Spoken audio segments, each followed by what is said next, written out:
Okay, magandang araw po sa inyong lahat. Ako po si Assistant Professor Francis Justin Malban mula sa UP Department of History. At ito pong panayam na ito ay bahagi ng Kwentuhan sa Diliman na isang proyekto kasama ang UP OICA or ang OICA ng UP Diliman. At naglalayon po ang proyekto na ito na makapanayam ang mga nakaraang tagapangulo ng UP Department of History. At sa pananaw ng kasaysayan, napakahalaga or malaki yung value nitong proyekto na ito dahil malaki ang ginampanan hindi lamang ng departamento kundi pati na rin yung mga nagtaguyod nito sa larangan ng kasaysayan, hindi lamang sa loob ng UP kundi pati na rin sa kabuuan ng Pilipinas. So swerte ko po na ma-interview sa umagang ito yung aking makakapanayam dahil personally isa siya sa mga historiador at guro na talagang tinitingala hindi lamang ako kundi pati na rin ng mga kasama ko sa department. Uh, I don't think kailangan pa natin ng mahabang introduction para sa kanya kasi nga she'll be talking about her life anyway in this interview. And pag sinabi natin yung pangalan niya, talagang kilala siya within and outside the academe. So, hindi ko na po papatagalin pa. Kasama ko po sa umagang ito si Professor Emeritus Maria Luisa T. Camagay. Hi po, ma'am. Good morning. Morning. Yes po. Good morning. Opo. So, katulad po nung nakasulat doon sa ating mga guide questions, no? Medyo straightforward naman po itong magiging ating interview. So basically, within this interview, tatanungin ko lang po kayo kung ano yung mga pinagdaanan nyo bilang isang historiador, no? Probably mula pagkabata. No? And para sa akin, ma'am, medyo mahalaga itong part na ito, yung personal na buhay. Kasi yung mga successful historian, syempre meron niyang mga dahilan kung bakit sila pumasok doon sa larangan, doon sa disiplina. And I'm really hoping na maging daan ito para ma-inspire yung mga next generations na pumasok din dito sa discipline. Siguro man pwede po tayong magsimula doon, no? Doon sa personal na buhay. So, I'm second to 4 siblings. My parents were both working. My father was a military officer and my mother was a teacher. So I think one big influence was my mother being a teacher. No? So we were 4. I'm the second to the eldest. And my education, I had it all in UP. So I finished my elementary, my high school, and my college in UP. And so it's my sole, the only educational institution I went through, and also my sole employer, because after graduation from UP, I entered the teaching profession of UP. So UP has been in my heart and in my soul because of that fact. Now, yung influence in terms of yun sa kasaysayan, alam mo, naniniwala ako na yung teachers mo ay malaking impluensya. At para sa akin, ang naging malaking impluensya ay yung teacher ko sa world history sa UP High noon. Si Professor Leonardo de la Cruz ang pangalan niya. So talagang manghang-mangha ako, world history, ang galing-galing niya gumawa ng mga yung family tree. So natatrace na kung sinong anak, sino ang magulang. So talagang nakakatuwa. It really made me interested. No? So talagang na-inspire ako maging guro ng kasaysayan. But at the same time, in terms of I am a BSE history major. Noon meron pang ganun eh. So I had the some pedagogical skills with me when I went through my college education. Tapos, aside from that, meron kasing tinatawag yung cognate. Noon may minor kami. And my minor was library science. So I felt that education, library science, and history were really a very good mix, no? Kasi meron kang pedagogical skills, how to deliver teaching, meron kang library science, sa atin sa history napaka-importante yung sources. So talagang parang maganda yung naging kombinasyon nung tatlong larangan na yon. So in college, I would remember, ang talagang hindi ko malimutan rin dahil nga na-interest ako sa world history, yung aking teacher sa History 100, hanggang ngayon meron pa nun, ano? Yung World Civilization, at saka yung History 101, Ancient and Medieval. Yung teacher ko dito sa dalawang kursong ito ay si Professor Guadalupe Forres Ganson. Ay nakot, nakakabilib talaga siya. Kasi papasok siya ng kanyang klase na meron lang siya mga note cards, no? Pero actually, throughout the lecture, talagang very fluent, no? Tuloy-tuloy, ang ganda ng daloy, hindi masyadong mabigat ang mga detalye. So talagang nahumaling rin ako kasi again, going back na you are so much influenced by your teachers. How they teach, the content that they deliver, parang talagang mga bagay na hindi mo malilimutan, no? Ngayon, dun sa graduate program ko, ang hindi ko malilimutan na teacher ay si Dr. Serafin Quezon. And that led me to an interest sa 19th century Philippines. Kasi teacher ko siya sa 19th century Philippines. At natatandaan ko na ang aking term paper para sa kursong yon was the Arabales of Manila. So doon rin nagsimula yung interest ko on urban history. Kasi nakakuha ko ng uno doon sa term paper at saka sa klase, sa kursong yon. I mean, those factors help, no? Your teacher, and then you're so inspired to do your best and you get the grade, no? Now, which is really high also. So yun yung mga parang naging inspirasyon ko para sa larangan na tatahakin ko in my career, no? So because of this interest in the 19th century, when finally I was given the opportunity to go to France, no, for a scholarship.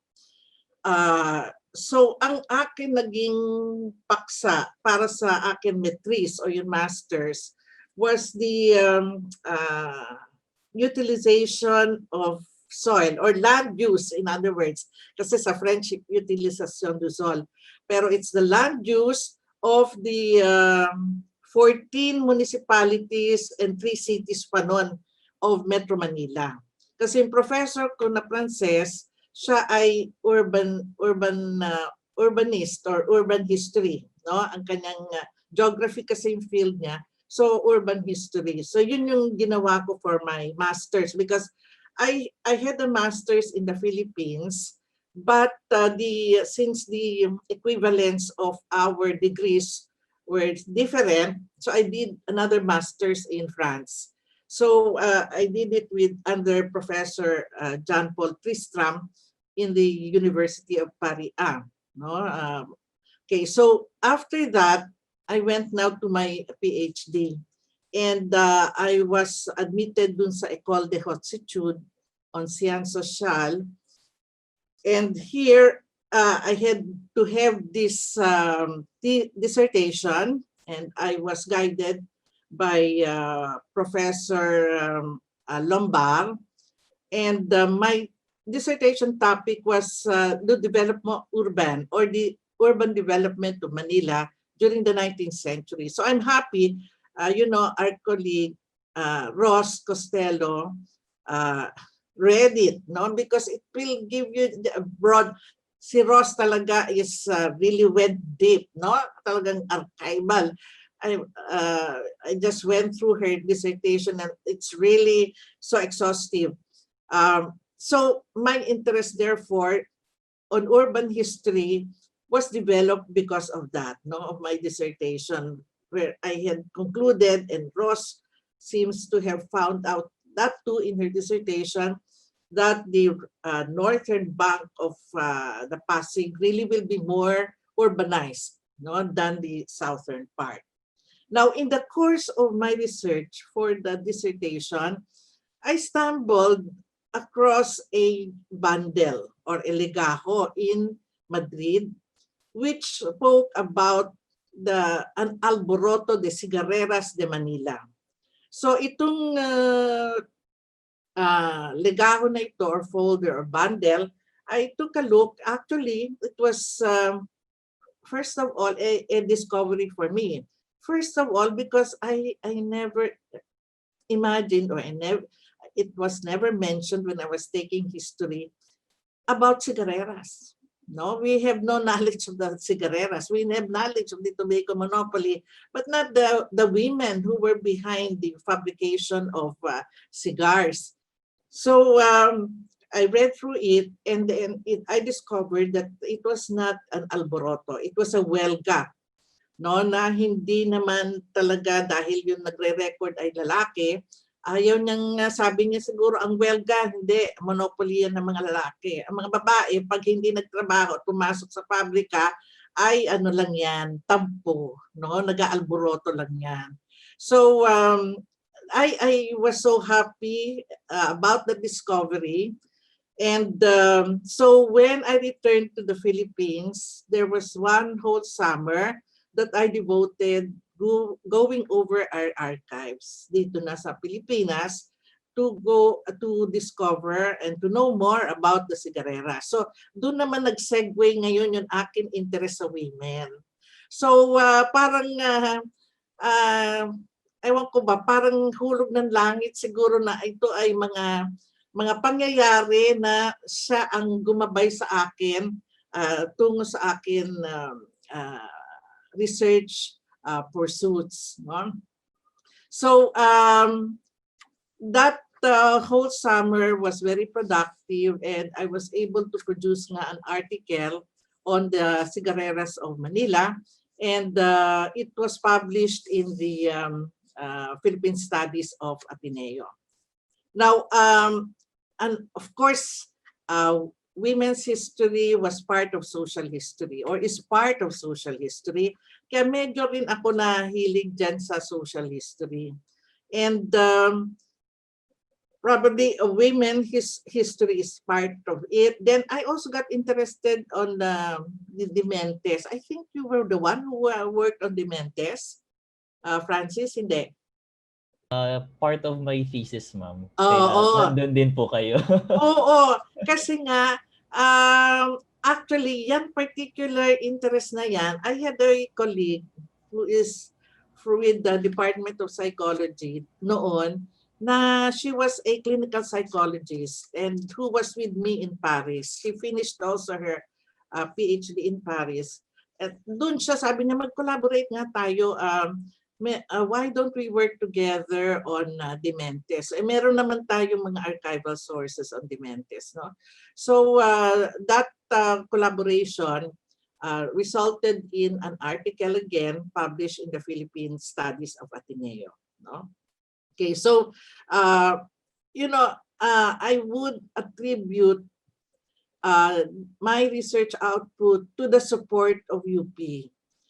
Kasi, syempre, wala naman funding, actually. So, at that time, wala pang OVCRD. Kaya, meron tinatawag na Office of Research Coordination.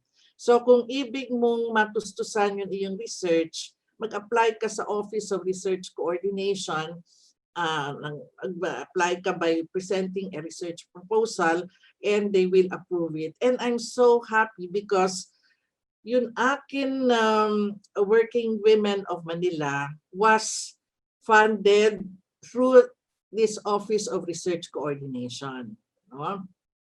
Then also the subsequent researches I had were also funded by ORC, would be the history of child labor.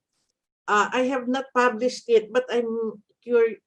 Well, I'd like to have it published kasi historical rin yung approach ng history of children, no, in the Philippines. So now that I have more time, I'll try to take a look at, kasi when I submit a report to the Office of Research Coordination, para na siyang manuscript ng isang libro.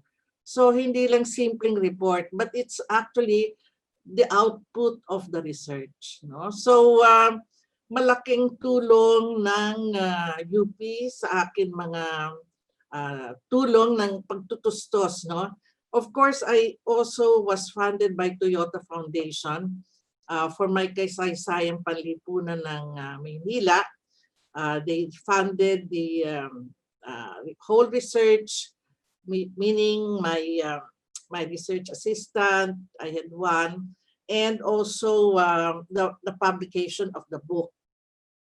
Okay, so malaki ang suporta ng university, and of course the Department of History, for these research efforts of mine at the very beginning. No? You want to intervene, Francis? You just tell me. Yes, ma'am. Sige lang po. Sige. So dito ay nasagot ko na yata yung bakit ako nagkaroon ng interest ay tungkol sa kasaysayan, ay dahil sa teacher at sino ang mga guro na akin naging inspirasyon at tumulong na malaki. I think it's very basic that you're really influenced by people, no? By your teachers particularly. Okay, so dito sa mga naisulat na mga akda, okay, my first foray was yung kasaysayang panlipunan ng Maynila, no? Na sinulat ko yan sa Filipino kasi noon aking deputy director ng Sentro ng Wikang Filipino. Yes, ma'am. So parang gusto ko naman rin, sige, alam mo, parang ipakita na it's a language of scholarship. May kakayahan siya na maging scholar, tumalakay ng mga scholarly topics. So doon ko sinikap na pwede na isulat ang mga bagay na scholarly sa wikang Filipino. And happily, this particular book won a book award, no, with the Manila Critics Circle. And after that first book, I also published yung Working Women, which was a UP Press publication, and again won an award for Best Book in History by the Manila Critics Circle. So parang it gives you affirmation, kumbaga, yung mga ganun pagkakataon na may saysay pala yung ginagawa, ka ng larangan, ng kasaysayan, no? Parang pinalalakad mo forward, no? Yung maghahawi ka ng daan, kumbaga, sa kasaysayan. And then, of course, when the centennial of our Philippine Revolution came, and it so happened that when I was writing my dissertation, I was going or taking a look at the archival sources at the Ministère des Affaires Étrangères, or the Ministry of Foreign Affairs at Quai d'Orsay. So makikita mo ang Pilipinas under the collection of Spain, no? Span, sasabihin nila, tapos Les Îles Philippines, ganon. So ang contents ng collection na yon were the French consular dispatches, no? So may mga French consuls na assigned during the 19th century dito sa Pilipinas, and so they would be very masisipag yung iba, no? Si Berar, particularly Consul Berar, masipag magbigay ng mga ulat tungkol sa Pilipinas. Makikita natin yung economic situation ng Pilipinas noon. France was trying to push her products to the Philippines, no? Like cotton. Of course, yung luxury, kasi usually luxury products ng Pranses, alak, perfume, no? So medyo mahirap siyang i-push because it's not very, very basic commodity. But anyway, they tried.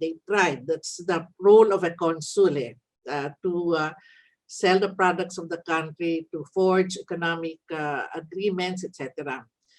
But in the course of going through, kasi of course ang aking intent there was how was Manila being developed, no, through the 19th century, but using the French consular dispatches. At that time, they were also very good in covering the Philippine Revolution. Kaya ang dami nilang sinusulat tungkol sa Philippine Revolution. So I photocopied all of those consular dispatches which had reference to the Philippine Revolution. I always remember very clearly. Kasi usually I divided my time when I was a student. Sa daytime, nandun ako sa Bibliothèque Nationale or the National Library. Sa gabi, como ito ay nagbubukas lang ng after 12, mga 1 o'clock up to 8, I think, yun archives ng Foreign Affairs. So I had to divide my time that way. So tuwing hapon, andun na ako sa Quai d'Orsay. And I remember very clearly one consular dispatch written by the French consul na sabi niya, paalis na yung mga Kastila, Valle Negros, parang gano'n na, paalis na. Tapos maya-maya, parating naman ang mga Amerikano dito sa Pilipinas. Sabi ko, parang naman naawa ako sa Pilipino.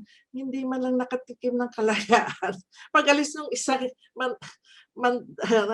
dayuhan, ito naman papalit yan. So nung paglabas ko ng archives, para ako naluha. Naiyak ako, sabi ko, kawawa naman ang Pilipino. No, so it was a very touching moment for me to see it from that light. And so when our anniversary came, our centennial, I decided to put together some of the consular dispatches. Hindi ito kompleto. Pinili ko lang. Pero I still have the Xerox copies of the complete accounts on our Philippine Revolution from the French end.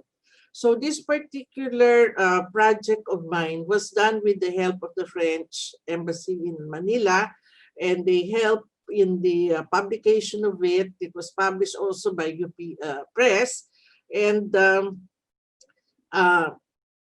I hope when the time comes to donate this, kasi parang sayang. I mean, let me share it with you, all the French consular dispatches, kasi hindi, para naman lahat may access, no?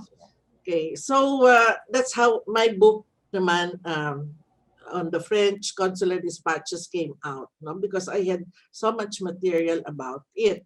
And my other book, which would will be on local histories na, no? So doon din ako napunta sa local history.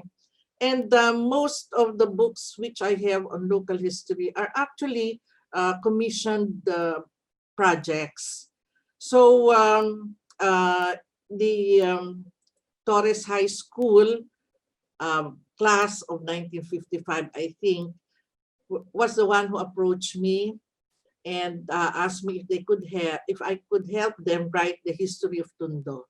So I was able to write a history of Tondo, from the Spanish period up to I think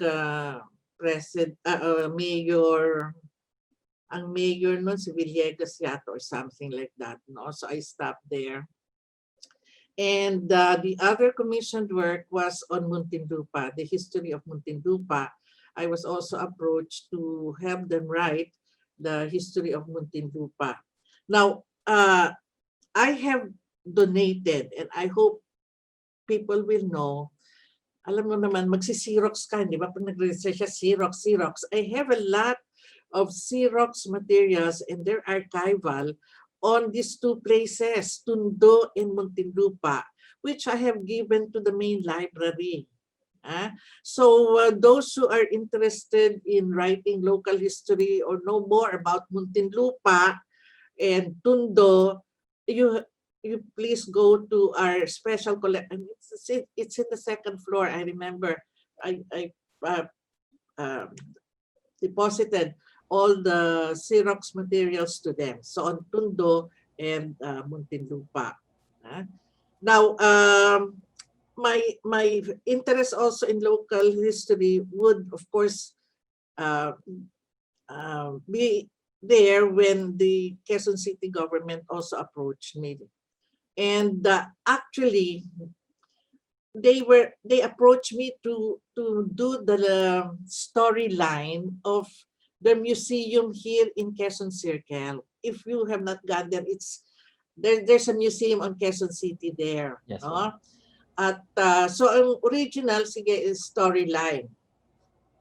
Eventually, because I said, hindi naman sapat lang yung storyline, gumawa ka na lang ng kasaysayan. So yun yung kasaysayan ng aking libro, City with a Soul. No? Ito po yung 2019, ma'am, no? Oo. So 2019, okay. The Quezon City government promised to have it published. But it took so long, mga 10 years. I think I started the project with the father of Joy Belmonte. Tapos, hindi ba, after si Sunny Belmonte, 3 terms ni Mayor, sino na nga ba ito? Mayor Bautista po. Oo. Yes po. Wala, hindi nila pinansin, nandun lang. So nung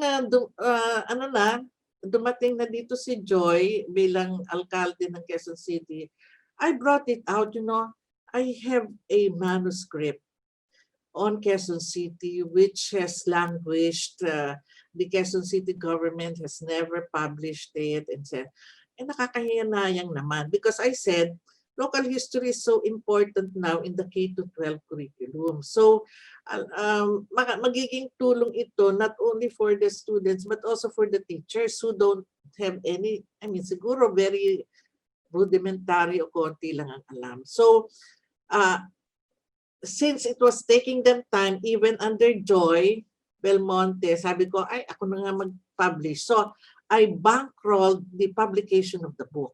No? Just to have it out. And I donated books to all the elementary and high school libraries. No? So yun na yung akin advocacy o apostolate na sige bigyan ko kayo ng kopya para nang sa gayon naman ay meron aklat tungkol sa Quezon City. No? Okay, so that was part of my local history. And the most recent book that came out was the history of the Philippine Marines. Ako ay linapitan rin ng Philippine Marines. Pwede bang tulungan mo kami maisulat ang kasaysayan ng Philippine Marines? So sabi ko, bakit ako? Andiyan naman si Dr. Jose na lalaki. I mean, the military is some male preserved. But I don't know. They chose me. So probably it's also good in a sense kasi there would be a more softer rendition of a military aspect, no, or a military institution. So that came out just this year, 2020. Okay. So yun ang tungkol sa akin mga naisulat. Okay. Ngayon, bilang tagapangulo ng departamento, naku, ano ito? Kailan ba ako? 1985 ba yun? To 89 or something? Ano ba ako, Francis? Check po natin, ma'am. Nasa ano po natin yan, ma'am, sa department history po natin. Yung nirelease po natin nung Oo. para hanapin ko po, ma'am. Pero Mm-mm. sige, ma'am, go ahead lang po. Okay. My involvement with the department started actually when Dr. Churchill was appointed chair of the department. Yes po. Since she is 6 months here and 6 months in the US, one parang naging arrangement ay hahatiin yung taon sa 3 tao. Nagiging OIC ang 3 sa panahon na wala siya. No? Actually, yung 6, kaya yung remaining 6, mga 2 buwan bawat isa pala. No? 3 kaming ina-appoint o hinihirang. So that was my start to being involved in the administration of the department until I was selected as chair. O kailan ba? Francis, nakita mo na ba? 85 to 89 ba yun? 86 to 89. But anyway, the 80s. So the previous one was Dr. Veneracion eh. Siya yun parang sumunod ako after him. And well, to be truthful, I went into a department which was so factionalized, no? It was so factionalized. Looking back, I do not know nga kung meron kang tanong, ano yung kalakasan at kahinaan nyo bilang administrador. Hindi ko na nga maano eh. Kasi basta ang natatandaan ko, hating-hati ang departamento at ang hirap talagang mamuno pagka ganyang hati, no? Magpakita ka na ikaw ay nakikinig sa 2 pangkat, pero ikaw naman ay suspicious sa bawat pangkat. Hindi ka sa amin, hindi. So talagang ang hirap mong isulong, no? But it also is memorable, not only because it was so factionalized, that of course even the young faculty, they were also factionalized, no? They had to belong to a pangkat, otherwise they will not be reappointed. So it was so difficult. And adding to it was the death of my parents that year, 1987 ba yan? Something like that. I just checked. As the department chair po, after Sir Veneracion, it's 1995 to 98 po. 3 years. Ayan, 95 to 98. So 97, namatay yung yung aking mga magulang. Yes po. Nauna yung tatay ko ng April that year. Sumunod ang nanay ko September, the day after her birthday of that year. So 97 was really annus horribilis for me because we found ourselves, me and my siblings, na mga ulilang lubos na, no? I think my parents loved each other so much that they would not be willing to be left behind, no? So parang sinundo ng tatay ko, yung nanay ko, pagkatapos siya nag-birthday with us, and very vivid up to now. She had a heart attack. So we were just having breakfast and then she suddenly said, I can't breathe, no? And I heard a very loud snore. So noon nakatira kami sa St. Ignatius Village. So we rushed her to the nearest hospital, which was Labor Hospital noon. So to make the long story short, so I had to face during those years as administrator, a factionalized department, and my personal loss as well, no, of my parents. Ngayon, anong estilo ba? I do not know. But anyway, what I learned is that and this I learned not from the department, but from the UP Press, if there are problems, discuss the problems, no? With everybody or people who are concerned with the problems, and let the solution come from them. Don't impose.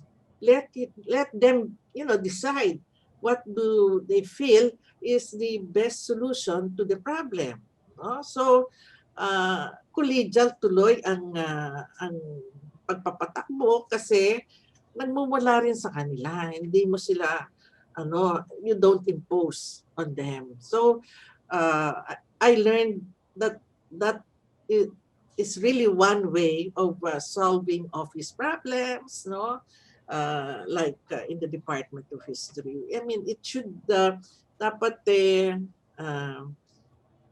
lahat ng nakikita ng problema i-discuss, no? Maging kalahok ang lahat para hanapan ito ng solusyon. Yes. And it should not be imposed, no? Okay.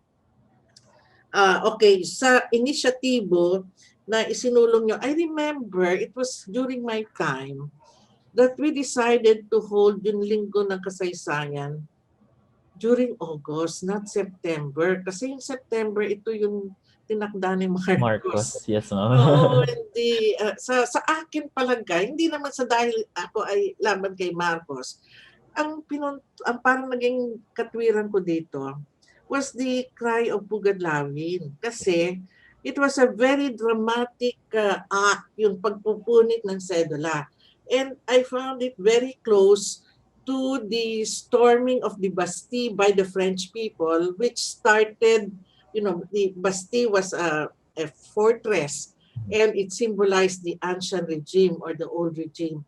So when the people stormed Bastille, it was very symbolic. We want to end the old order and to start a new order. So sa akin pananaw, yun Agostong pagpupunit ng sedula ay talagang very symbolic na you wanted to cut the ties between Spain and us, no? Kasi parang I mean, I know no one has really touched on the symbolism of yung pagpupunit ng sedula kasi ang ganda-gandang parang spontaneous ba, hindi pinag-isipan itong gagawin natin, no? But it was a very spontaneous act of the Filipino, no, ating mga kababayan, mga ninuno na ipunit kasi simbolo nga yun ng pagkakaalipin natin sa mga Kastila. So that was one I remember. And well, of course, the young faculty, very enthusiastic. Kaya masarap silang katrabaho, no? Yan. Kasi, of course, I know sometimes kami na lang kami ang workhorse. I know how you feel. But they're so enthusiastic and very supportive, no? Lahat na tumutulong. So, we decided on that. And I brought the young faculty, I remember, to the place of Pugadlawin. Kasi at the time, meron na silang tinayo na parang life-size na mga, monuments na dito nga, ito ay nasa likod ng eskwelahan yan, dito sa, Quezon City, na ito yun. So I think they got inspired by that. And I felt that was one of my, sabihin na natin, ambag bilang tagapangulo. Then I also wanted to start a journal, and alam mo naman, we had one journal called Pitaya, which was a department. It was an in-house journal. Talagang actually now that when you look back, talagang ang hirap mag-sustain ng journal eh. Yes, ma'am. Ay, naku, ang hirap, Lord, talaga. And it's good we came out with one issue, no? But after that, because of funding, usually it's the funding which becomes a problem here. Hindi siya nasundan. But we came out with one. And the reason why I said it's really difficult to sustain, now I'm editor-in-chief of Historical Bulletin and of the Philippine Historical Association. No? It's a journal. And I'm encouraging those who have read papers in the conferences which we sponsor, why don't you, uh, revise and make it appear as a, let's say, a journal article. And then we will have it refereed. Sabi ko nga, dapat i-referee. Hindi naman pwedeng proceedings lang. Dapat naka-referee rin yan. Tulong yan sa atin, tulong sa journal para maging ganap na referee journal siya. Okay, so those are the two things I think I give as examples of what I have done. Actually, when you're faced, now I realize, when you're faced with a fractionalized department, I was so fortunate that I had on my side the dean, of the college. At the time was Connie Paz. And I also had on my side the Chancellor of UP Diliman, the former, the late Roger Posadas. Kasi pag ganyan, parang, kasi naman nakikita nila na wala ka naman agenda. I never had any agenda, hidden agenda in mind. I'm very open. Kung ano yung dapat gawin, sige gawin. So I think the support coming from those two, because they saw they're outsiders, they knew how things were in the department. Okay. Now, so dako na tayo sa kasalukuyan estado. E di syempre, I'm in heaven. I mean, I don't know you, but it's really peace times, no? I mean, wala naman kayong kinatatakutan na may faction dito. I don't know, ha? But at least everybody's talking to one another, diba?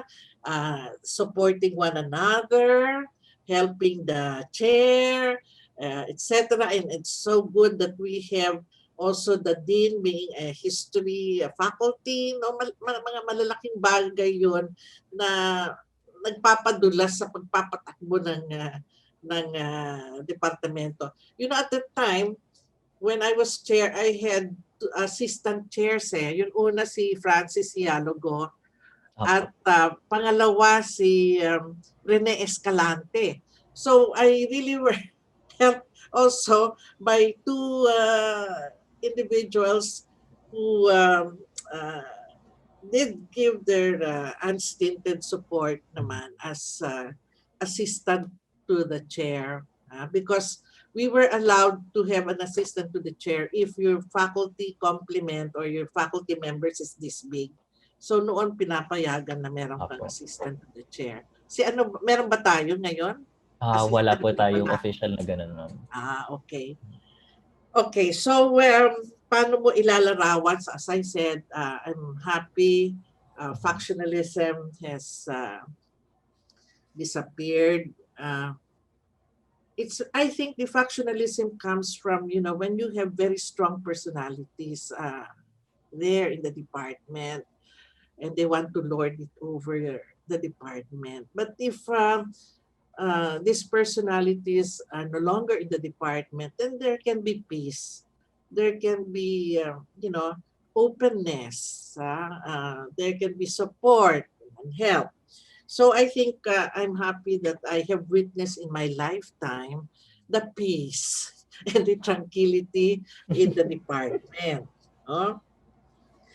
So kung ano naman ang estado ng kasaysayan sa Pilipinas, I think if I were to judge, recently we had a conference in Philippine Historical Association. If I were to judge the paper readers, they were all young. So I was, when I was giving my concluding remarks at the end of the conference, sabi ko, I'm so happy because all the almost all, majority of the paper readers were young. historians, no? We had historians from the Philippines, from Indonesia, Malaysia, kasi may consortium ngayon ang Philippine Historical Association. So sabi ko, kung ganon, history is in good hands. It will not die. No, kasi andun pa rin yung interest na nagmumula sa mga younger generation. And I see this also in the department, all of you are involved doing research, not only teaching, but doing research, finishing your graduate work, and pursuing graduate work. So I'm happy na merong ganon na development sa department. So I really felt so happy at that time. Sabi ko, wow, talagang hindi naman mamamatay at talagang palaging may interest. At sabi ko nga, sana magkaroon ng more collaboration between the Filipino historians and Southeast Asian. We have to reconnect with each other kasi colonialism has divided us. Sana magkaroon ng ng dynamic collaboration between the young scholars of the Philippines, Malaysia, and Indonesia. Kahit yung tatlo pa lang, Southeast Asians. Kasi talagang yung mga nagbasa ng papel, yung mga nakatapos na ng MA or pursuing a PhD, di ang ganda kung meron pwedeng collaboration, na mangyari. So I am probably thinking that the Department of History should, spread its wings and try to collaborate with younger historians like you in the Southeast Asian region. So wala akong hamon na nakikita dyan, pero promises, prospects, potentials, if you can connect with the other Southeast Asian historians.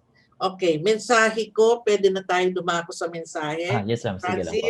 Yes po. Hindi, sabi ko, pagpatuloy yung magandang ginagawa, mapahusay ang ating pagtuturo at pananaliksik. At of course, tumupad din tayo sa pangatlong papel ng university na gumawa ng kawang-gawa. Because we at UP, we are tasked to fulfill 3 missions: our teaching, of course, our research, and extension work. And I think the department has been very active in all these 3 endeavors of teaching, research, and community service or extension work. So mabuhay ang department. And I'm so happy that it is now very active. Ang dami nyo nga ginagawa Bilib ako sa inyo, my God. You're so involved in many activities. Siguro ma'am, isang tanong lang po. Kasi nung undergrad, prof ko po kasi kayo ma'am sa 117 and 118. Kami po nung mga kaibigan ko, we really enjoyed your stories about being a graduate student abroad. And now that Sir Neil has been telling us that in a few years, you'll be going abroad as well to get your PhD. Ano po kaya ma'am yung masasabi niyo dun sa mga younger faculty members natin na syempre kinakabahan sila about studying abroad kasi first time, for the longest time, you're in UP, katulad po ng case nyo.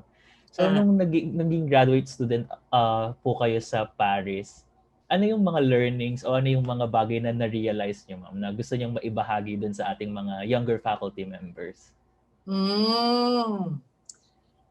Okay, so depende kung saan ka mapupunta. One, of course, requirement is the language. You have to learn the language. But if you're going to an Anglophone educational institution, that's not a problem. But if a non-Anglophone, you have to learn the language, especially kung Europe ang inyong pupuntahan. Alam niyo, ang magandang nangyari sa akin, most of the faculty members of the department at the time when I left were really American educated, US. So, iba rin yung patakbo ng educational system sa US na I discovered iba rin sa Europe. No? Yes po. One, of course, is that the equivalents of our degrees are not the same. So you have to do another MA so that you will be qualified to go to a PhD program, something like that. No? So you have to be ready with that you will repeat or do another MA. Then one realization also is that in Europe, your professor is really very important. Very, very, very important. Because your professor will be, kasing importante, before you go to an institution in Europe, there must be a professor who will accept you. No, yun ang isang nakita ko. Kaya andito pa lang ako sa Pilipinas, alam ko na kung sino ang aking magiging tatanggap sa akin. Yung si Professor Tristram nga no, sa MA, tapos sa akin PhD si Professor Lombard. So the role of a professor in the European educational system is very important. So once you're admitted into a university, for example, dapat meron ka ng professor na hahawak sa'yo. Bakit ko sinasabi? Kasi the professor will really guide you no, along the way. And he will be giving all the certifications that you need. Kunyari, I had to get a parang a card, no? Carte de séjour ang tinatawag nila doon eh, yung residence card. And you get it from the prefecture de police or the police precinct, something like that. And the one who will attest to your being a student will be your professor.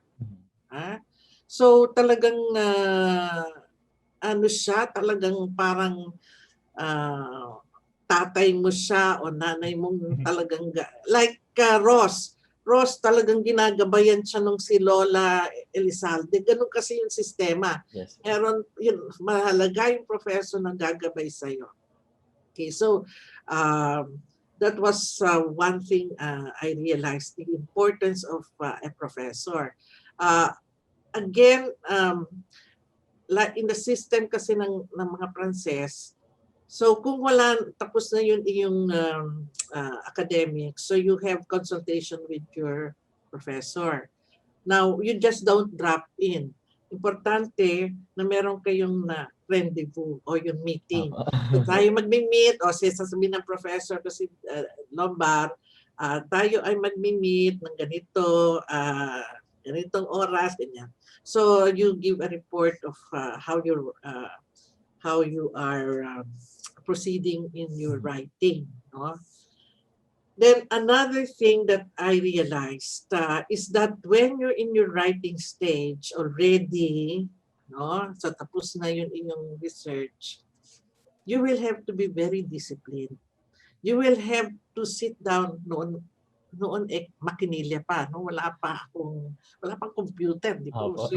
So po, I remember I had a routine, no? Just like when I was doing research, sa umaga ganitong aking gagawin, sa hapon ganitong aking gagawin. Nung natapos na yung research at nandun ka na lang sa kwarto mo sa dorm, then you have to really discipline yourself. I will allot the whole morning, let's say 8 to 12 sa pagsusulat, no?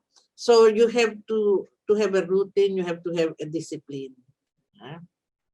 Now my professor naman was saying, oh, you take a break naman. Do not to make it so hard. You go out of your room, go to the museum, ganyan. So ano naman siya, very, very concerned about your mental health. Now we call it the mental health. But as a person, because for me, my stint in France is like a chapter in my life, no? Doon ko na-realize na naging very introspective ako. Yun bang nag-iisip ka kasi you have no distractions, no? Walang family, walang ano. So naging parang introspective ako. You begin to start thinking, you get used to being alone, Kasi dito sa Pilipinas, they never allow you to be alone. Nag-iisa ka, sige, tabihan kita. Isa lang kumakain, sige, kakain din ako with you. I mean, but there you have to be, you are forced to be alone. Diba? Kaya nga, nung bumalik ako dito sa Pilipinas edi pumasok na ako sa faculty center, etc. etc. I found I had some re-entry problems. Para bang yun, I found first the Filipinos too noisy. Madaldal. Mga ganun. Ang daldal naman. Sabi ko, parang loud. They're so loud and noisy.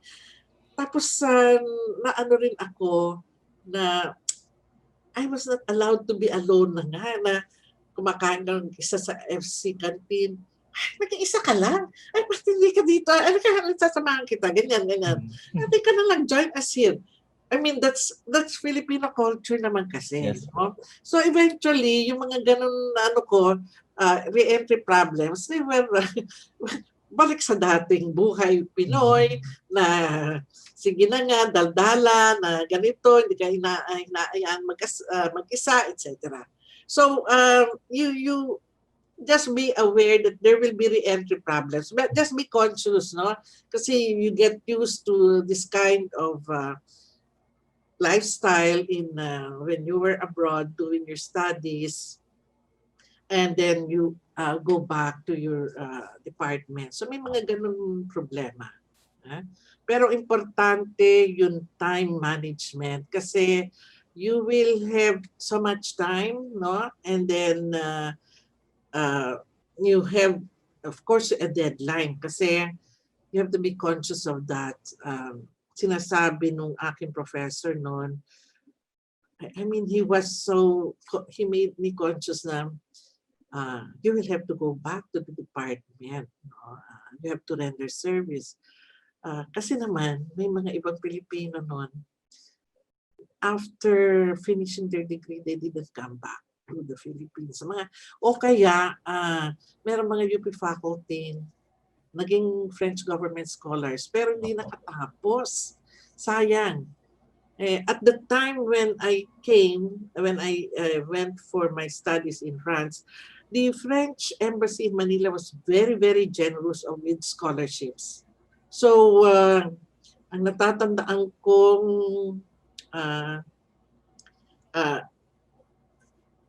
faculty, si Alex Magno Polisay, Jerome Bailen, anthropology, sa math, si Mitos Navarro. We were many, but few finished. No? Why? Kasi may mga iba, family problems, hindi maiwanan si girlfriend or asawa. Parang, so maganda rin kung wala kang asawa, no? Para sa ganun ay but I'm happy with Jelly and they were able to finish despite their having families already. But it's up to the person actually, no? Kung talagang pusigido kang magtapos, ay makakatapos ka naman. Okay. Then another question lang po, ma'am, no? Kasi hindi po yata ito na-cover dun sa guide questions na ginawa namin. Kumusta naman, ma'am, yung pagiging advisor para sa mga MA and PhD students in our department? Sino po yung mga notables advices nyo before? Wow. Sigurado ang dami po nito. Ang dami nga. Kasi I remember when I just arrived, I don't know if I was the advisor or member of the panel. Yung dissertation ni Jamie Veneracion, no, which was local history of Bulacan. Pero I found it very, very European, very, very different na local history kasi parang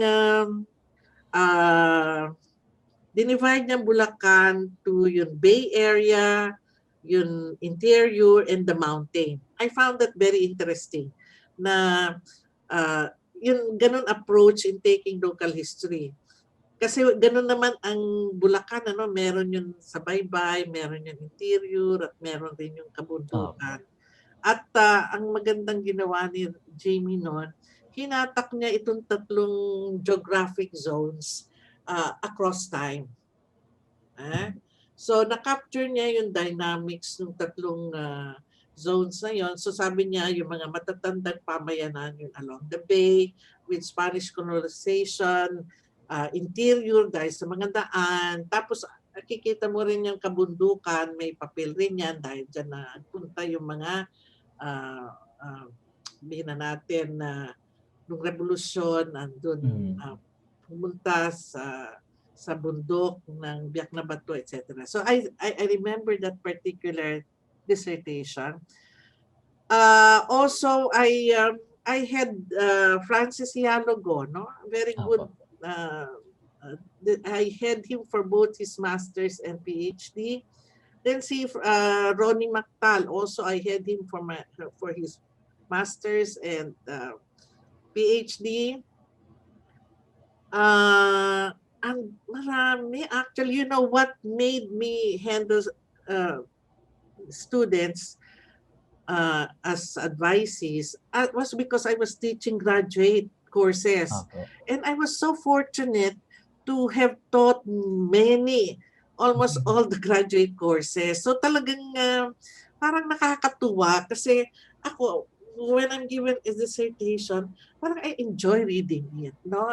Kasi very informative rin sa akin. Ako sabi ko, ang ganda ng insights, ganito. So actually, it's not a chore for me, but a pleasure to really read the dissertations, no? So, and I think I carried that interest and enthusiasm when I was UP Press Director. Kasi bago yan ipaalabas sa publisher o printer, I do the final read. So ito man ay tungkol sa agronomy o kaya kung ano-ano mga kasi we publish all kinds, no, science, ay naku, or animal husbandry. Natutuhan ako kasi ang dami ko natututunan by doing the final read, no? And so up to now, when I'm still being appointed as no longer advisor because I'm retired, but as member of panels, I get to read theses and dissertations. In fact, I have just gone through yung dissertation ni Dorothy Jose on women. I mean, I feel too that as one who is interested and has made legitimate the topic of women in historical research, na I have had advices like Judith Taguinwalo, Nancy Gabriel, yung mga tungkol sa kababaihan. Ito nga si Dorothy Jose. So I'm very happy that they have come out with very, very interesting dissertations. And I also encourage you to, consider publishing your thesis or dissertations naman. Na they don't just end up in the bookshelf, but have it shared to others as well. Okay? So marami. Kaya baka kung meron akong hindi mabanggit magtampo. Okay. Sige ma'am, siguro panghuli na lang po no, bilang pangwakas. Kasi napag-uusapan po nitong mga nakaraang araw yung admission sa university. And in the department level, parang napag-uusapan na rin po yung kung paano yung magiging intake natin ng mga estudyante. So, in relation to that, ma'am, ano po sa tingin niyo yung pinakamagandang paraan for us to convince the younger generations to venture into the discipline of history? We really have to be very active in promoting history. Of course, ang isa talaga ay make history, the Department of History of UP, very visible. No?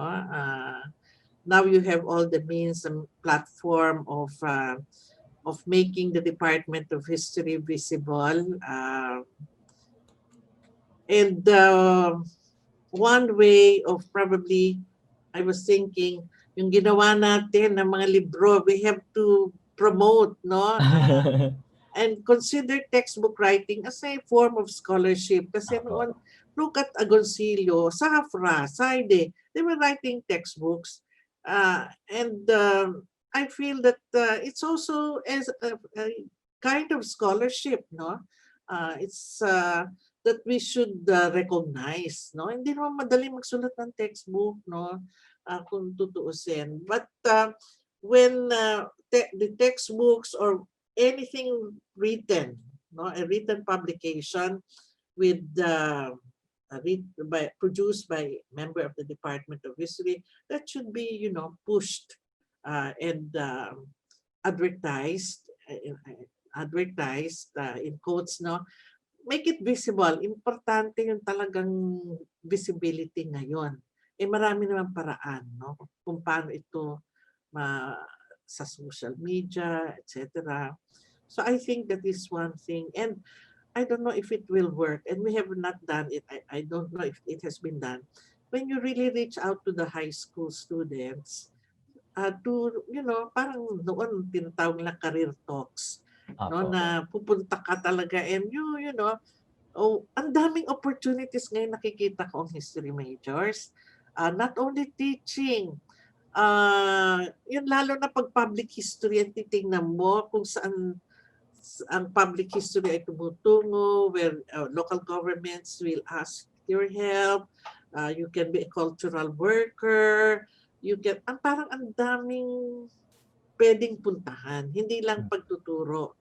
Ang nakikita natin na pwedeng daan o lunsaran ng kanilang career ang pagtuturo of history. So I'm happy also that NHCP has very young historians, no? So I think that should also be when the graduates of the department, they should be encouraged to go to NHCP, no, to local history, cultural institutions, no, because they need historians. No? Okay. Okay. Meron pa po ba kayong gustong idagdag or sabihin, ma'am, before we end? Basta I'm very happy with the department, with you there, working actively. Pagpatuloy nyo ang mahusay na pagtuturo, mahusay na pananaliksik, at tumulong tayo sa ating kapwa Pilipino.